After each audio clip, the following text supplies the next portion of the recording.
Grab a large bag of Doritos, the base of our nacho masterpiece.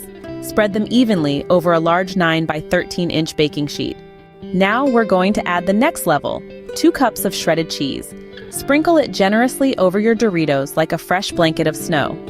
Next, scatter 1 cup of drained and rinsed canned black beans, followed by another cup of diced tomatoes. For those who like a little kick, 1 cup of sliced jalapenos is next on our list, along with a ½ cup of sliced olives. Now pop your creation into a preheated oven at 375 degrees Fahrenheit. Let it bake for about 10 to 15 minutes or until the cheese is melted and bubbly. Once out of the oven, it's time for the finishing touches. Sprinkle ½ cup of diced green onions and then dollop ½ cup of sour cream on top. And for the final flourish, sprinkle a ¼ cup of freshly chopped cilantro. Don't forget to season with salt and pepper to taste.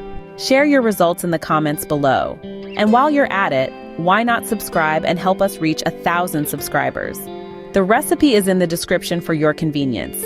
Happy cooking and even happier eating!